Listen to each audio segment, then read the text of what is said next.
Okay, this is my new addition to the armory. I've always wanted one of these. This is an Anschutz 54. The Anschutz 54 is probably one of the winningest 22s in rimfire history.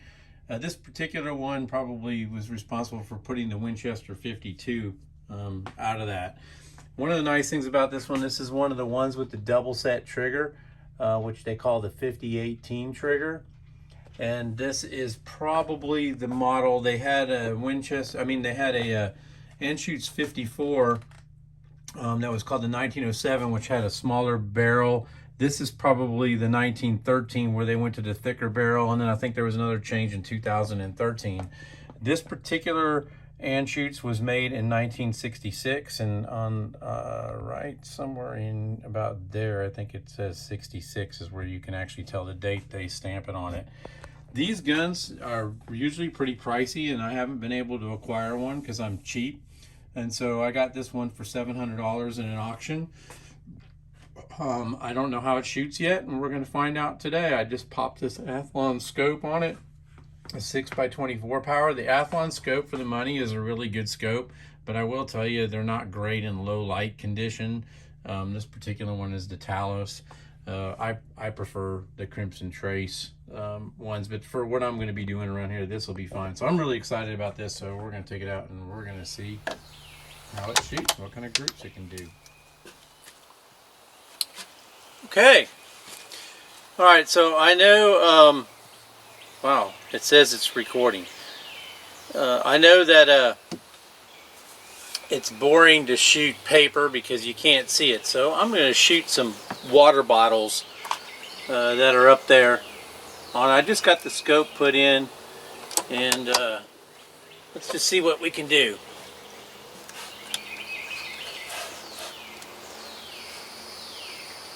Okay, where are my water bottles? There's one right. Oops, there's one right there. Oh, that one's gone. Yeah, this kind of stuff, when you can shoot quarters, is pretty easy, but it videos better. Let's try to shoot just the top of that bottle. Oops, I hit the top, but then the whole thing fell over. So now we'll just see if we can shoot the piece that's down on the bottom.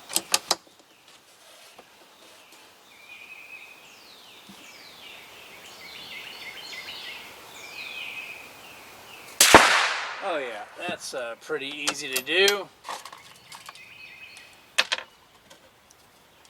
This isn't even accurate ammo. Let's see what else we got up there. That's for another video. Oh, there's a water bottle right there. Oh, there's still a piece of it left. I'm not even doing the set trigger on this, and the trigger, I measured it without it being set on this gun. It's at 8 ounces. When I set it, it doesn't even measure on my gauge. So I just did it right there. So all you got to do is think about brushing it, and it'll hit. So here we go. Let's just hit this other glass that's left. Oh man, I missed. That's what happens when you put it on the set trigger and you're not ready to touch it.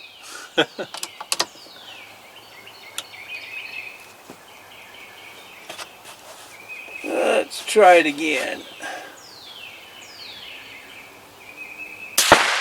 And yeah, well, there's no water in it, so it didn't explode. Let's see what else I got around there as targets. I've got some little water bottlenecks that are up there. I'm sitting on posts. There's one. Oh man, I have to move. Oh, one thing, this gun weighs a ton. No doubt about it.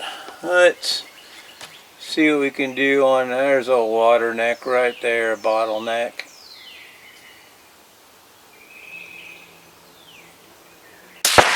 Well, it's not anymore.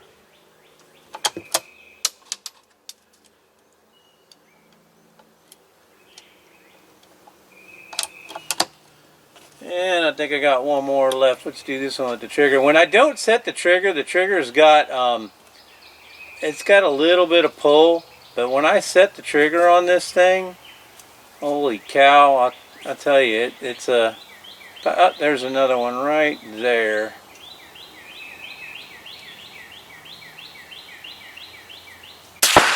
And it's gone.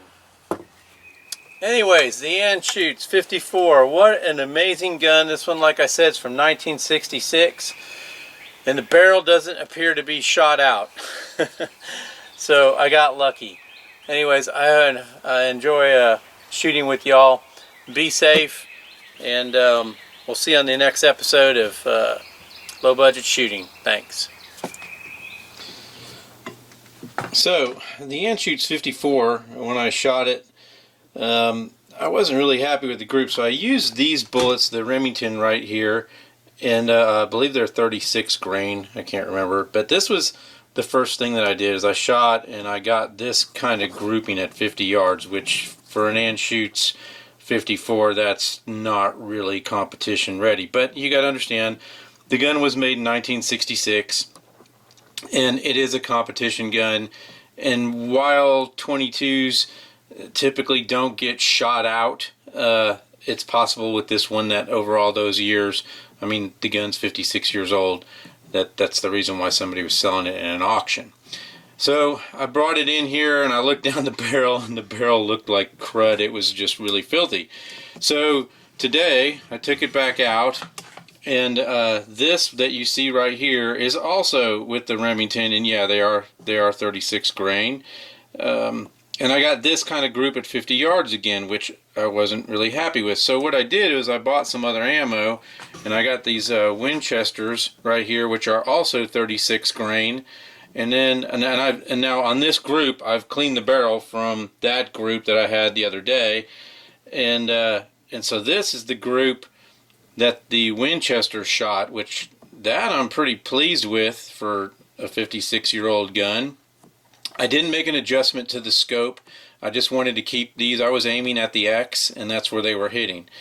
So then I bought these right here, the Aguila, and somebody's going to tell me if I pronounce that wrong. These are 38 grain hollow points, and this is the group that it shot, which it started opening up again. So we got kind of a heavier bullet, and it started opening up again. And so I also bought these Aguila 22, the Super Extras. These are 40 grain, and then this is the group it shot. So I gotta tell you, the these Winchesters right here, out of this box right here, I'm pretty pleased with those. So while it's not probably the same accuracy that it was in its glory days, for the kind of plinking that I do, I'm not going to be doing any bench press shooting. This will probably work out fine.